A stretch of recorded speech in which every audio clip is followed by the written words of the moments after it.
Hi అండి, అందరికీ నమస్తే. మై డియర్ మాన్షర్ పార్ట్ 35. అర్జున్ ఫోన్లో మాట్లాడిన మాటల ద్వారా అతను మాట్లాడింది లోకేష్ గారితోనని అర్థమైన అశోక్ గారు కంగారు పడుతూ మనసులోనే, భగవంతుడా ఏంటయ్యా ఇది, ఇప్పుడిప్పుడే అర్జున్లో మార్పు వస్తుంది అని సంతోషపడేలోగా మళ్ళీ అర్జున్ జీవితంలోకి ఈ అమావాస్యను ఎందుకు తీసుకొస్తున్నాడో, మా అర్జున్ని ఇంక ఈ దరిద్రం వదలదా అని బాధపడుతూ దేవుణ్ణి ప్రశ్నించారు ఆయన. ఇంతలో స్నేహ కాస్త కుదుట పడడంతో ఈ 3 రోజుల్లోనే అర్జున్ని ఒప్పించి తనకి వచ్చిన కుట్లు, అల్లికలు, క్రాఫ్ట్ మేకింగ్ మొదలు పెట్టింది. వాటికి కావలసిన చిన్న చిన్న సామాన్లు కొనుక్కోవడానికి డబ్బులు అర్జున్ ఇస్తానన్నా కూడా తను 2 నెలలు స్కూల్లో జాబ్ చేయటం వలన అడ్వాన్స్ డబ్బు పవన్ కి తెలియకుండా అతన్ని బ్యాగ్ లో పెట్టినా సరే మరో నెల జీతం తన దగ్గరే ఉండటంతో ఆ డబ్బుతోనే మీరా సహాయంతో సామాన్ అంతా కూడా ఆన్లైన్ లో ఆర్డర్ చేసుకుంది. స్నేహ తయారు చేసిన క్రాఫ్ట్ చూసిన మీరాకి అవి చాలా బాగా నచ్చడంతో వాటిని ఫొటోస్ తీసి 2వ రోజే అవి తన సోషల్ మీడియాలో అప్లోడ్ చేయడంతో వాడికి ఒక్క రోజులోనే బాగా క్రేజ్ పెరిగి అవి సేల్ చేస్తారా అంటూ మీరాకి చాలా మెసేజ్లు చేయటం మొదలు పెట్టారు అందరూ. కానీ మీరాకి నిన్నటి నుండి కాస్త అనీజీగా ఉండటంతో మొబైల్ చూసే ఓపిక లేక పక్కనే పెట్టేసింది. ఇక అర్జున్ అలా వెళ్ళగానే అతని వెనుకే గోకుల్ ఆఫీస్కి వెళ్ళిపోయాడు. మీరా ఇంట్లోనే ఉంటుంది. పైగా స్నేహ దగ్గరుండి మరీ చూసుకోవటం వలన ఇక గోకుల్ అర్జున్ పై వర్క్ ప్రెషర్ తగ్గించడం కోసమని ఆఫీస్కి వెళ్ళాలి అని నిర్ణయించుకున్నాడు. దానికి అర్జున్ ని అందరూ కలిసి ఒప్పించడంతో ఇంక అర్జున్ కూడా ఏమీ కాదనలేకపోయాడు. స్నేహ మీరాలు, ఏమైంది తాతయ్య, ఎందుకని అలా డల్గా ఉన్నారు అని అడిగారు. వాళ్ళు అడిగిన ప్రశ్నకు తనకేం సమాధానం చెప్పాలో తెలియక అశోక్ గారు, ఏం లేదమ్మా, కాసేపు అలా బయటికి వెళ్ళొస్తాను అంటూ ప్రస్తుతానికి వాళ్ళ నుండి తప్పించుకుని మనసుని కాస్త స్థిమితపరచుకోవడం కోసం పక్కనే ఉన్న పార్క్ వెళ్లారు. అలా పార్క్ లో కూర్చున్న అశోక్ గారిని వాళ్ళ పాత స్నేహితులు ఎవరో కలిసేసరికి ప్రస్తుతానికి ఆయన కూడా అన్ని టెన్షన్లు పక్కన పెట్టేసి ప్రస్తుతానికి ఆయన కూడా సరదాగా కాసేపు వాళ్ళతో కబుర్లో మునిగిపోయారు. ఇటు అశోక్ గారు అలా బయటికి వెళ్ళగానే మీరా, స్నేహ నాకు రాగి లడ్డు తినాలని ఉంది అని అడగడంతో మీరా వేసుకోవలసిన టాబ్లెట్లు ఇచ్చేసి ఆమెను రెస్ట్ తీసుకోమని పంపించి స్నేహ ఆ రాగి లడ్డూలు చేసే పనిలో బిజీ అయిపోయింది. అశోక్ గారు తిరిగి ఇంటికి చేరుకునేసరికి స్నేహ చేసి పెట్టిన రాగి లడ్డూలు ఇష్టంగా ఆస్వాదిస్తూ తింటున్న మీరాని నవ్వుకుంటూ, ఏంటమ్మా అంత ఇష్టంగా తింటున్నావు అని అంటూ వచ్చి మీరా దగ్గర కూర్చున్నారు. మీరా తన ఎదురుగా ఉన్న ప్లేట్ నుండి ఒక రాగి లడ్డు అశోక్ గారికి ఇచ్చి తినండి అని అనడంతో ఆయన కూడా అది టేస్ట్ చేసి చాలా బాగుంది అని స్నేహను మెచ్చుకోకుండా ఉండలేకపోయారు. ఆ రుచి ఆయన భార్య చేతి వంటను గుర్తు చేయటంతో ఒక్కసారిగా అశోక్ గారు పాత రోజుల్లోకి వెళ్ళిపోయారు ఆయన. ఇంతలో ఉదయం అర్జున్ కి లోకేష్ గారు దగ్గర నుండి ఫోన్ రావటం గుర్తొచ్చి, అమ్మా స్నేహ, నిన్న ఏం జరిగిందో నిజం చెప్తావా అని అడిగారు. దానికి స్నేహ, చెప్తాను తాతయ్య అని అనడంతో అశోక్ గారు, ఈ మధ్య అర్జున్లో వచ్చిన మార్పు నువ్వేమైనా గమనించావా అని అడిగేసరికి స్నేహకు ఏం సమాధానం చెప్పాలో తెలియక మౌనంగా ఉండిపోయింది. కానీ అశోక్ గారి ప్రశ్న విన్న మీరా, తాతయ్య, అర్జున్ అన్నయ్యలో మార్పు స్నేహ ఎంతవరకు గమనించిందో నాకు తెలియదు, కానీ నేనైతే అన్నయ్య కళల్లో స్నేహ మీద అంతులేని ప్రేమను చూశాను తాతయ్య. అన్నయ్య స్నేహ పట్ల చూపించే బాధ్యత, స్నేహను ప్రేమిస్తున్న విషయం ఇట్టే చెప్పేయగలరు ఎవరైనా అని అంది సంతోషంగా. ఆమె మాటలకి స్నేహ సిగ్గుతో తలదించుకుంటే అశోక్ గారు మనస్ఫూర్తిగా నవ్వుతూ, నేను కూడా గమనించానమ్మా, కానీ అది తెలుసుకోవాల్సిన వాళ్ళు తెలుసుకున్నారో లేదోనని ఈ ప్రశ్న అడిగాను అన్నారు స్నేహాన్ని చూస్తూ.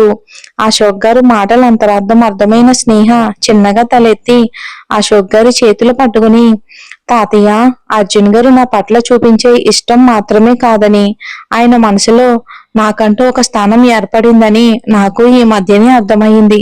కానీ ఈ విషయం గ్రహించాల్సింది మనం కాదు తాతయ్య, అర్జున్ గారు అని తన మనసులో ఉన్న మాట చెప్పింది. ఆ మాటతో అశోక్ గారు గాఢంగా నిట్టూర్చి, మీ ఆయన ఈ విషయం అర్థం చేసుకుని నేను మనస్ఫూర్తిగా వాడి భార్యగా స్వీకరించడానికి ఇంకా చాలా టైం పడుతుంది తల్లి.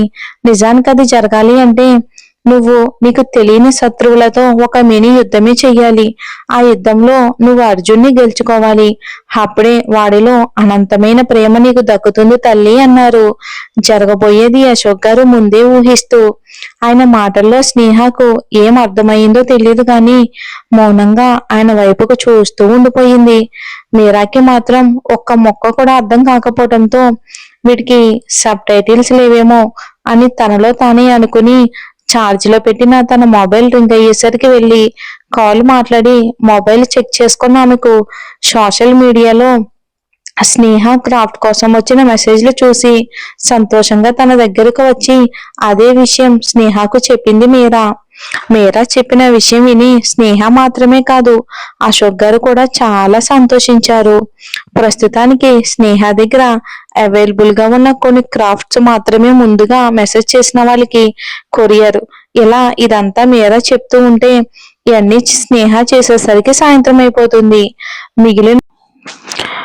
మిగిలిన కొంచెం పని డిన్నర్ రెడీ చేసేసి పూర్తి చేసుకుని ఫ్రెష్ అయ్యి వచ్చి అందరూ అర్జున్ కోసం ఎదురు చూసి చూసి ఇంకా బాగా లేట్ అయిపోవడంతో స్నేహ తప్ప అందరూ తినేసి ఎవరి రూమ్కి వాళ్ళు వెళ్ళిపోయారు పడుకోవడానికి. మరి లోకేష్ రాకతో ఎలా ఉండబోతుందో వీళ్ళ జీవితం చూద్దాం. ఉదయం ఇంటి నుండి బయలుదేరిన అర్జున్ లోకేష్ గారు తనకు చెప్పిన అడ్రస్ ప్రకారం సిటీ అవుట్స్కట్ కి చేరుకున్నాడు. అర్జున్ అక్కడికి చేరుకునేసరికి అక్కడ ఒక 50 ఏళ్ల పెద్ద మనిషి అర్జున్ కోసం ఎదురు చూస్తూ ఉన్నాడు.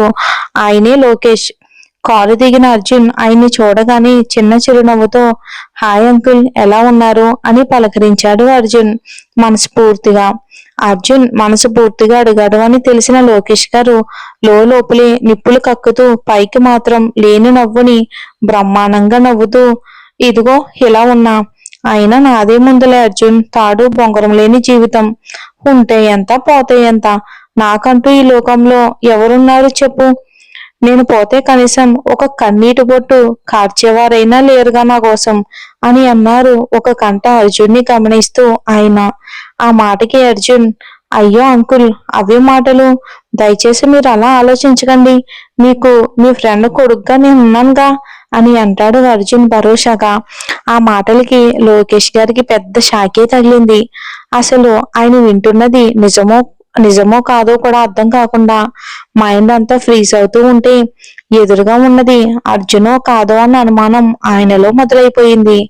ఆయన కాసేపటి క్రితం అర్జున్తో మాట్లాడిన మాటలు ఇదివరకు అర్జున్ ముందు చాలా సార్లే మాట్లాడ్డారు.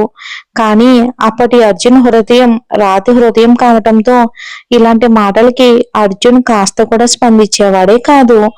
దాంతో ఆ క్షణం ఆయన అంతరాత్మ తెగ డాన్స్ చేస్తూ సంబరపడిపోయేది. అందుకే ఇప్పుడు అర్జున్ ఇలా మాట్లాడుతూ ఉంటే లోకేష్ గారి పరిస్థితి కష్టమయ్యింది. కానీ కొద్ది క్షణాలకు తేరుకున్న లోకేష్ లోపల రగులుతున్న గుండె మంటను కష్టంగా అంచుకుంటూ అర్జున్ భుజం తట్టి కొన్నాళ్ళు ఇక్కడే ఉంటాను అర్జున్, పనుంది అన్నారు. ఆ మాటకి చిన్నగా నవ్వి ఊరుకున్నాడు అర్జున్. లోకేష్ గారికి నచ్చనిదే అర్జున్ మొహంలో ఆ చిరునవ్వు కావటంతో నీ నుండి నీవన్నీ దూరం చేయటానికి తిరిగి నీ దగ్గరకు వచ్చాను అర్జున్, అన్ని దూరం చేసి మళ్ళీ నిన్ను ఒంటరివాడిని చేసి నేను తిరిగి వెళ్తాను అని మనసులో బలంగా అనుకుని పెళ్లి చేసుకున్నామంట కదా అర్జున్, జాగ్రత్త అని అనేసి అగ్గిపుల్ల రాజేయాల్సిన చోట రాజేసేసి ఆయన వెంటనే అక్కడి నుండి వెళ్ళిపోయారు. ఆయన అన్న మాటలకి కోపంగా బిగుసుకున్న అర్జున్ పిడికిలి పక్కనే ఉన్న చెట్టుని గుద్దడంతో చేతిపై చర్మం చిట్లి రక్తం రావటం మొదలయ్యింది. అర్జున్ ఉన్న కోపంలో ఆ నొప్పి తెలియకపోవటంతో కోపంతో అక్కడే నేల మీద మోకాళ్ళపై కూర్చుండిపోయాడు.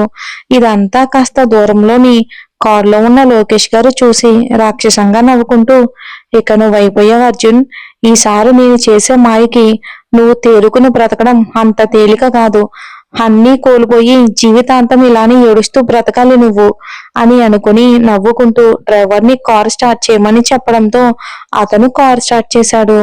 లోకేష్ గారు ఎందుకని అర్జున్ని బాధ పెట్టాలి అనుకుంటున్నారు? మరి లోకేష్ వీళ్ళింటికి వస్తే ఏంటి పరిస్థితి, మరి ఏం జరుగుతుందో వచ్చే ఎపిసోడ్ లో చూద్దామండి. Thanks for watching.